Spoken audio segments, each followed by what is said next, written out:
Trigger warning.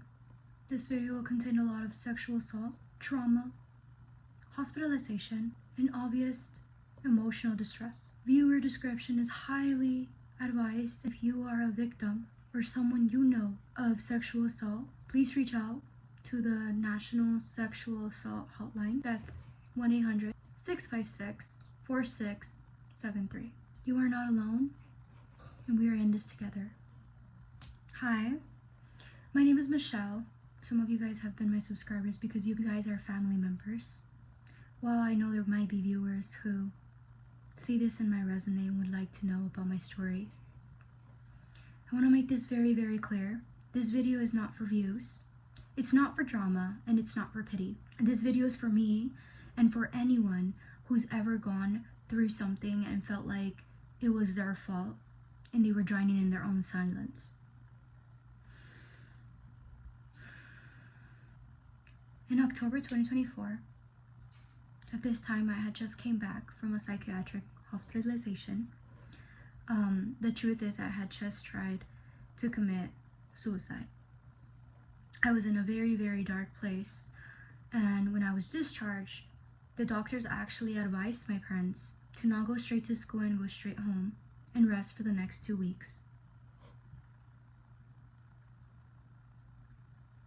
I told them no. I continuously kept telling my parents I'll be okay, I want to go back to school because I want to feel normal again. I felt like everybody already knew I was in the hospital, so if I were to take 2 extra weeks on Halloween weekend, I just felt like everything was taken from me. And the reality also with that was that I already had plans with a closest friend that we would go to a party on Halloween. So I did everything in my power in the hospitalization to say I was okay for them to let me out. I kept convincing my parents and told them that I would be surrounded by multiple people and that I wouldn't be alone and I would just stay home and relax there with my roommate, who they highly trust. And somehow all of this ended up becoming a super big tangled knot. Again, this story isn't just about what happened at a party. It's also about betrayal and confusion and the deep violation that keeps coming in my head from that night. It's about what happens when you trust someone, when you believe even because they believe in Christ, they won't hurt you. It's always the ones you don't think of that will hurt you the most. I want to make this very clear. I will not be naming any names on this story, nor will I be showing texts or videos or pictures of this individual or anybody involved in the story. But I know that there will be some people who want evidence focused based for this story. So I will be showing an audio of him admitting to everything he has done to me. Because I'm done hiding and staying in silence.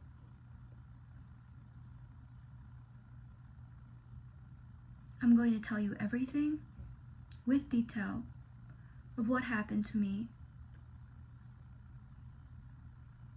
of my own actions that led me to this position.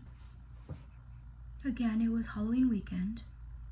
My friend, someone I truly trusted deeply, I've known them for years, she was already having problems with her relationship, and she had told me she wanted to get away from the area she lived at and come stay up at my place.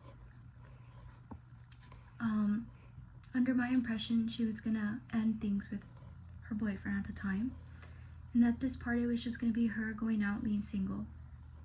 As a friend, I supported it. I knew what was going on, that she was having problems, but I've also, again, known her for years, and I wanted to be a supportive friend. And I allowed that. She told me she was talking to this guy, and that he actually wanted to pull up to this party. She asked me for permission. I said, yeah, I'm down. You know, like, in my impression, she knew him. And I even got on a call with him and I told him, this is the address, this is where we're gonna go. I have a dorm, I can get ready there. He just seemed so sweet, so honest. He didn't seem of any harmful way. And I was also very annoyed with the world that I just wanted to have some kind of fun. So I didn't even question it. I immediately said, yeah, I'm down, bring him over. That same day, my school was completely open because my school hosts a trick-or-treat event for the community. And so the gates were open with a bunch of students, kids, families. And so I felt it was easier for me to just go pick him up in the corner and bring him in as a guest, because in this case, I would be a student and this would be a guest. I went to go see him in the corner. I didn't look at him in the eye out of respect for my friend. He seemed really sweet from the beginning. I told him, yeah, we're just gonna finish getting ready. You can stay here. I have to go work the trick-or-treat because I was president of a club. He stayed in the room with my roommate and my friend. We ended up getting ready and we decided it would be easier if we took an Uber in case we would drink, which at this case, we were already drinking. We ordered an Uber to the party and my friend, she was not talking to him at all. It was awkward. My roommate ended up texting me, hey, come into the room. Can you come in earlier? Because it's very awkward. She's not talking to him. It's just me and him. So I pulled up, whatever, and we ordered an Uber. And when we went into the Uber, she sat in the back with him and I sat in the front with the driver. Obvious reasons, they were together. However, because they were already not talking during the time that I wasn't there, when we were in the car, he focused his attention towards me, to someone who was friendly. He started talking to me normal, and me not wanting to keep anything awkward or anything like that, making it easier for my friend, I responded back and I would talk to him and stuff, and we actually were talking about the nose piercing, how many times it comes out, just normal stuff. When we got to the party, I ended up saying hi to all of my friends, introducing who these people were, which was my friend and the guy friend. And they were supposed to go together to this party. I was just gonna be the third wheeler or whatever. She shows up, she sees other men there, and she starts flirting with them. These men are flirting with my friend because she's really beautiful. They started flirting with her, and they ask her, are you with him? Are you guys together? She didn't respond because they actually didn't state if they were gonna go in together. It was just like mutual understanding, but they didn't fully state that they were gonna go in together. She ends up saying no, so he's like, oh, so if she's single, then I'm single. And he ended up pulling me to the side and was telling me that he actually was okay with this because he was feeling more of a connection with me.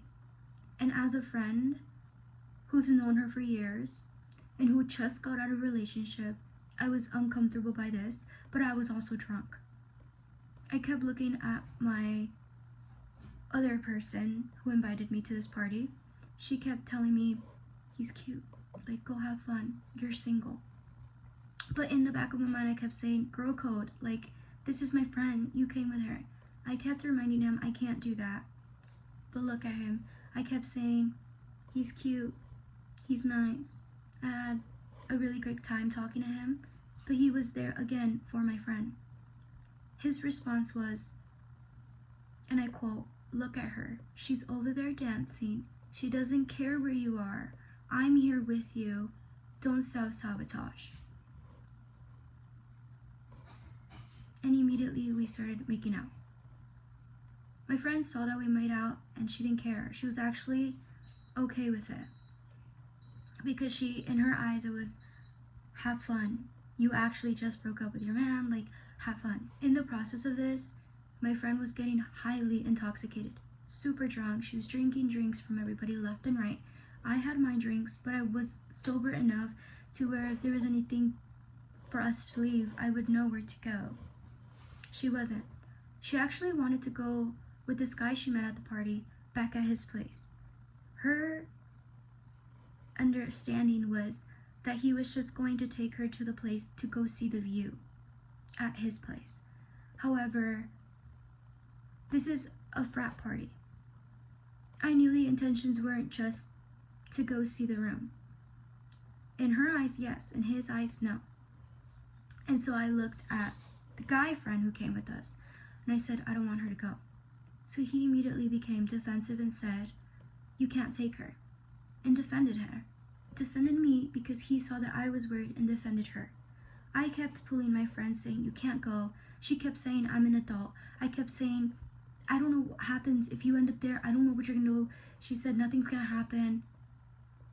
I always thought that, and this exactly happened to me. There's nothing, no sense of nothing's gonna happen in this world. I ended up telling the guy, no, you're not gonna take her.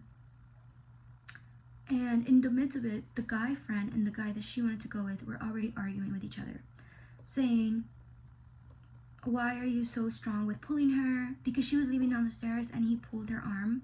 Not in a rude way, but saying like, hey, you can't leave with him.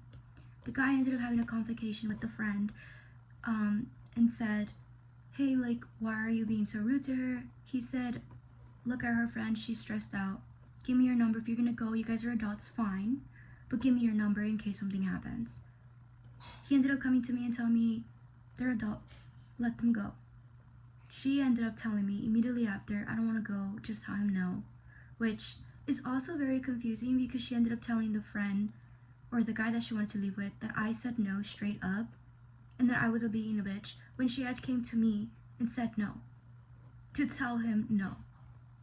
And they ended up making a comment like, damn, the fridge always tries to take a snack, implementing that the fat one at the time, I was 190 pounds and she's petite, a 120-pound girl, that I was trying to take the snack.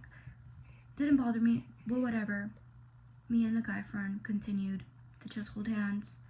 I knew that I had to stand my ground, but also I wanted to have my little fun with keeping my boundaries. I kept my boundaries. We went downstairs. I was dancing with my friend. He kept trying to pull me to dance with him, and she kept trying to pull me on the other side where the whole group of men were because she wanted to go twerk on them, and I am not that kind of person. So the friend who came with us kept pulling me back saying, don't go over there, it's dangerous. He has multiple siblings. He had a girlfriend before. He was actually holding my bag. He was being a gentleman at the party and on the way over there, so I trusted it. We noticed she started drinking more and more, and she was at this point falling into the ground. It was getting dangerous, and so my friend and friends around, I told them I have to go. I'm still drunk, guys, but sober enough to take care of her. We ordered an Uber, and my friend told him, take care of them. Please don't hurt them. And he said, I wouldn't do that. Do you want my Instagram? Do you want my location? I promise it'll be fine. We trusted him because they looked at me and I said, yeah, he's fine, based on what he has been showing me. Get in the car. Guys, she's super drunk. Like super drunk. She couldn't even walk. She's slurring her words. She has to throw up. And we still have a 30-minute drive back. This whole time, it's already almost 1, almost 2 in the morning. And he was just grabbing my thighs, touching me in between. And I remember he was sitting on the window, I was sitting in the middle, and she was sitting on the other end of the window in case she needed some air. I remember when he started touching me, I looked into the mirror, hoping that he would look back and notice things. I looked at him on the side, he was touching me. I didn't know how to defend myself. I looked at her, and while he was touching me, I was like, at least, I told myself, at least we're going home. At least we'll be home soon and he's not touching her.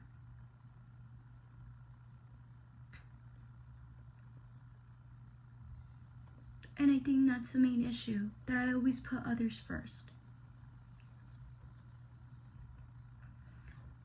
I ended up calling my roommate, letting her know, hey, we're about 5 minutes from the campus. She's super, super drunk.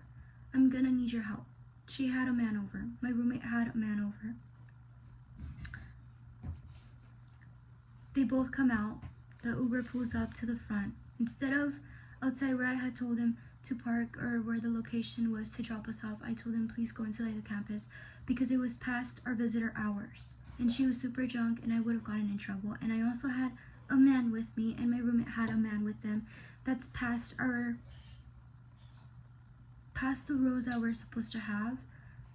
And we could have gotten a violation, potentially getting kicked out from the residency, and we couldn't do that. My roommate comes out and I told him, get out of the car, help me. He got out the car and I'm holding her. They open the door and she immediately falls over and is throwing up, puking. She can't move. I told him, grab by the arms. My roommate grabbed the other arms. We carried her out.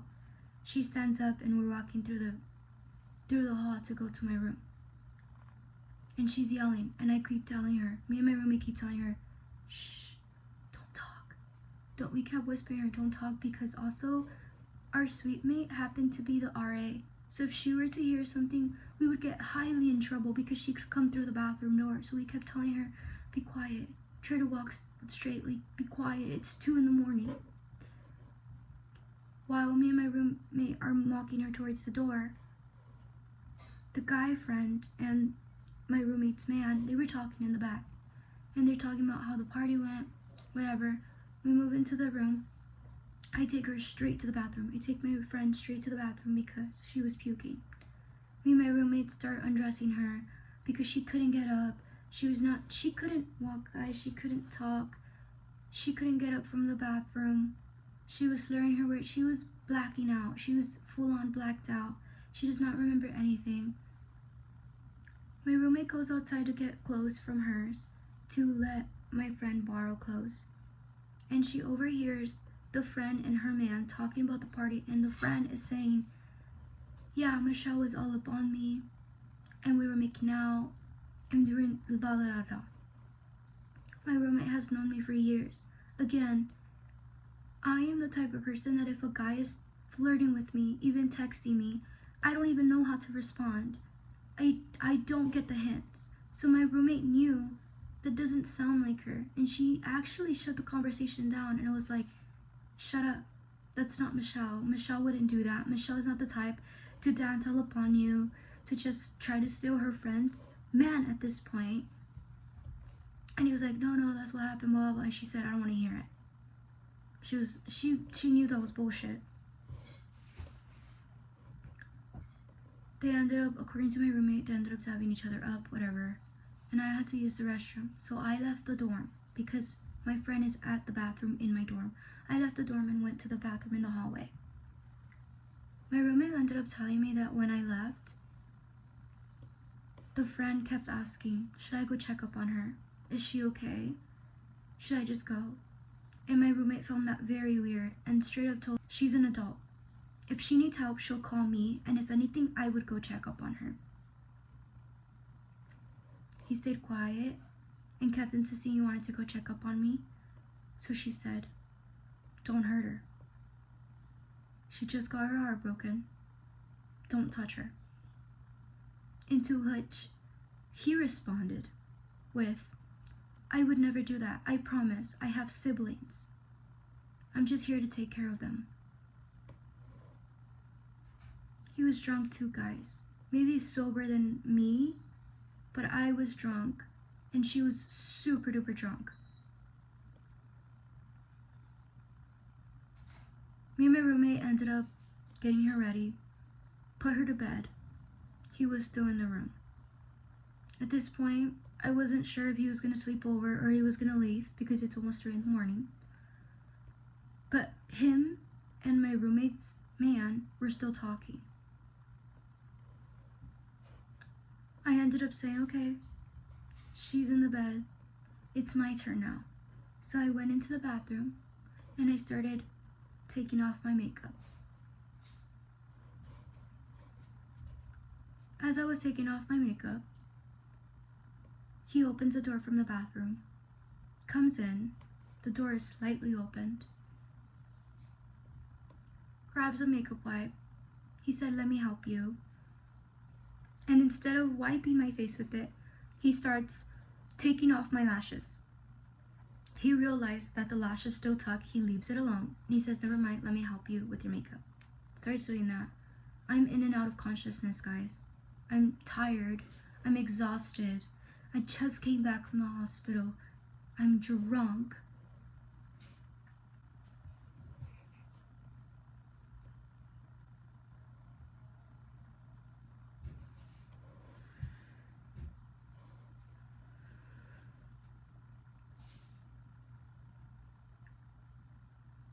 And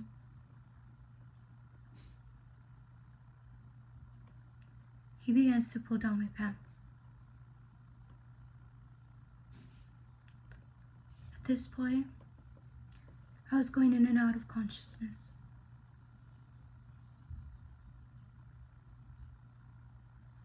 And I just remember saying, I want to go to sleep. I kept repeating it. I want to go to sleep. I want to go to sleep. And the sink and the counter was here. He was like, okay. Because I was drunk and because I was sleeping, I lay down on the counter. And in the midst of it, I feel his fingers. They were already inside me.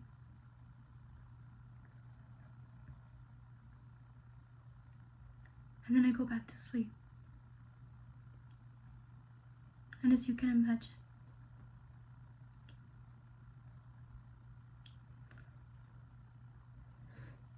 he rapes me.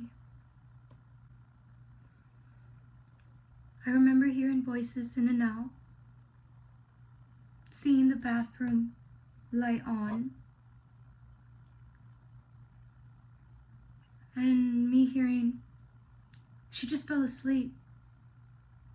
Do you want to take her picture of how she's laid down? And in the midst of hearing it, I could also feel this side, which is my right side's pants, rolled halfway up, and the other one's up completely.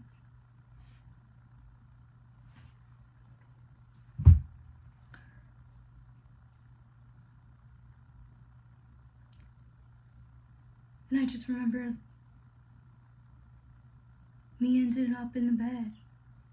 Just the next morning, I woke up with puke in my mouth, obviously, because I had just, thrown up on the night from being drunk. He was no longer in the room. It was just me, my roommate, and my friend in the bed. Again, all of this happened while my friend was sleeping under my bed, and my roommate was with her man outside in the room, and he came into the bathroom. Hey guys, I am currently editing this video, and I realized that I didn't go fully in depth of how everything happened. As you can see, there's a lot of pauses. It's really hard for me to admit that I was raped. But he hurt me. He didn't just penetrated me. He was full on grasping all of me.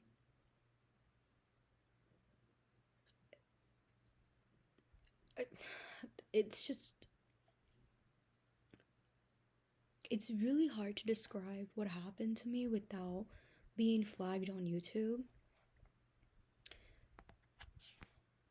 Again, this all happened while my friend was under my bed in a mattress. And of course I told her. But I told her months later, after he admitted to it. I told this friend months later after he admitted to it, and she told me, and I quote, "Stop lying. This didn't happen because otherwise you would have told me at that moment." And as you continue to hear the story, you'll see why I didn't even choose to tell her at that moment. You'll see why that I didn't even have the strength to admit to myself that I was her. My roommate said she found it weird, but she was just too in her man that she didn't think about coming out and checking on me.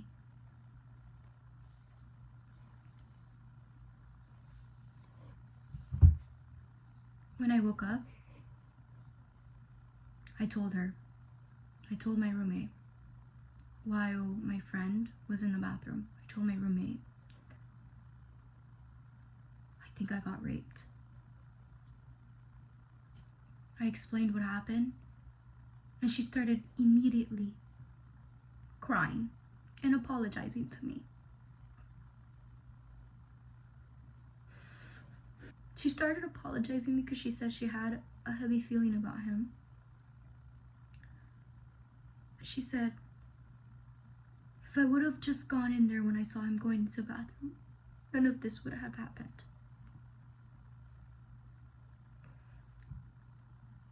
It's been a year, and till this day she still feels guilty about it, and it's not her fault at all. Nobody predicts these kind of actions. But she was very supportive.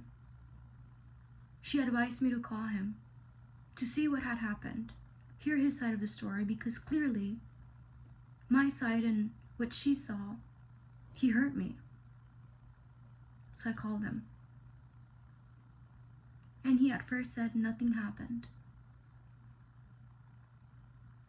After I told him things that I noticed, he said, and I quote, "You wanted it. I kept asking. You said yes. I said, are you sure? And you said yes, which is why I did it."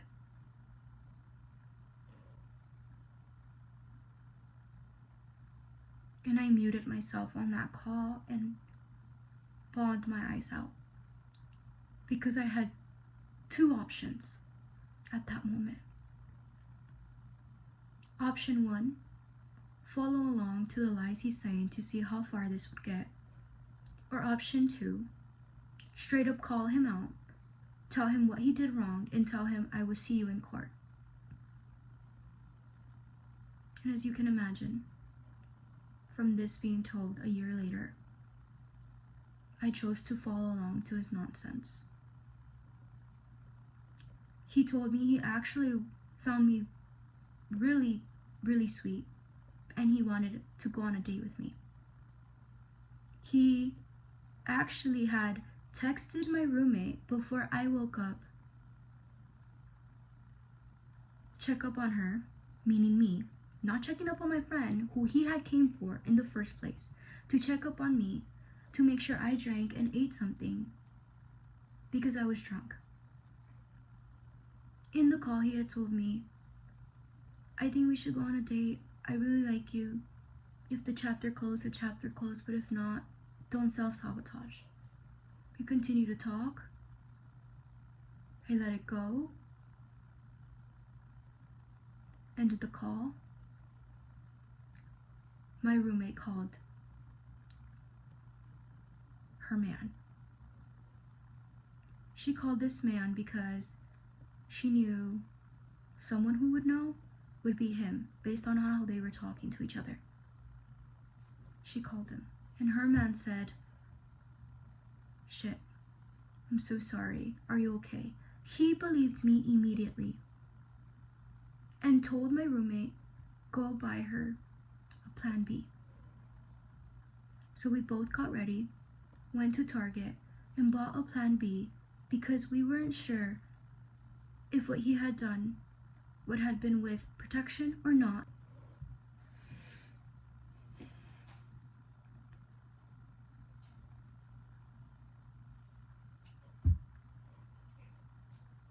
Months passed, and we are still talking. I'm not the type of person to be mean to someone, so I kept talking to him. He kept flirting with me. I kept flirting back. That is my mistake. However, according to my therapist, that was me trying to make sense of what had happened. And I trust my therapist, so I'm gonna leave it like that. I eventually got his trust to where he started telling me what kind of person he used to be, how his parents are. All this while I never told him a single lick of me, because I was not gonna allow him to get to know his victim. And my plan worked, because he eventually ended up admitting to what he did. And what you're about to hear is the audio of what a Christian man had said to me when his whole world was falling apart. Girl, it's been a hell of a month, man. Before New Year's, shit happened. A couple days ago, I was just deep down in the ball, just saying like, bro, what am I gonna do with my life? Like, man, this girl, we only met for one day. I sinned that day. It's not okay, and to this day, I cry about it. I really do. I'm sorry, but man, you're still here. Why is that exactly? I'm sorry. I'm trying not to cry while I speak. You're so too kind, that's all. It's not a bad thing, of course. But man, it's just crazy. As you heard, he called it a sin. He said he cried about it, but he never once said, I raped you. He never said, I'm going to take accountability for my own actions. Because people like him want to seem like they are the victim. And the most confusing part of all this, he continued to post things about God. In fact, in another audio that he deleted, he said, and I quote, I don't understand why God would put these kind of images and thoughts into my head. I'm a religious person, and I am a strong believer that those thoughts and images in his head was not God. And I would not allow him to use God for his awful actions. No excuse. However, what made it more confusing for me was, how was this incident the reason that I got closer to God? Because I already had promised myself I would get close to God after my self-harm incident. And then I realized it wasn't because of him that I was getting closer to God, but it was because I couldn't understand how someone who was a follower of Jesus Christ would still do something like that. How someone could just smile and flirt their way past after they had destroyed you. And he knew I came from the hospital. He saw my medications. He saw my forms because I had just came from the hospital. I was still not settled into the room. That same day of Halloween, I took a bus, picked up my friend, took a bus straight to the school. I had not been there in 3 weeks. All I brought back with me was my laptop, my phone, my medication, and my medical records in case the school needed it. And even though I reported this with the school and with my therapist, I never filed a police report. And part of me still wonders if that was even a mistake. But I also wasn't ready. I was still healing with everything else that was going in my world. And I was just trying to survive, because I knew that if I didn't push through from this incident, I had just came back from wanting to die. I wasn't gonna allow him to be the last reason as to why I was even spared life again. And I'll admit, sometimes silence felt more safer than being dismissed. But I won't be silent anymore. If you're watching this and you've been through something, whether it was one night or a long relationship, whether you said no or couldn't even speak up for yourself, I believe you. And you deserve to be heard. You deserve to heal. God didn't bring me through all of this for nothing. And I know that now. And it took a long time for me to understand that, because I just kept questioning, God, why? Why me? Why this? I was supposed to go to this party to feel freedom. Why? Why did I leave more broken than how I showed up?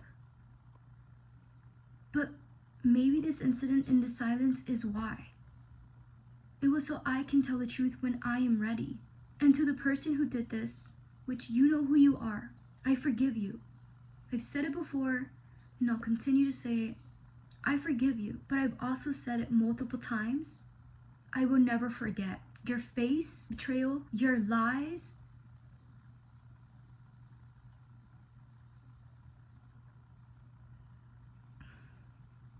I'll never stay quiet again.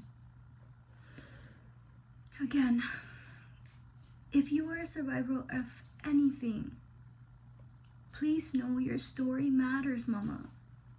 My love, your story matters. Your pain is valid, and you are not alone. Right here is this crisis text line for whenever you need it, okay? National Suicide Prevention number as well. They have been super helpful for me. We also have the Trevor project that's for LGBTQ plus and youth. And of course, again, the National Sexual Assault Hotline. If you go to school, you can also reach out to any campus advocate, a therapist, a trusted mentor, a trusted adult. I don't know what comes next, but what I do know is that telling my truth is the first step to healing. So I am truly, truly grateful and thankful for you listening to my story. If this helped you feel seen, please don't hesitate to speak out. Even if it's just to a mirror, or a prayer, or a journal. God is still here. And look at me, I am still here. Again, I didn't make this video for views. I made it because I needed to say it out loud. Because I know silence protects the wrong people. Because healing doesn't happen in silence. It can't happen like that. So if you listened through this whole thing, thank you so much. God bless. And I love you.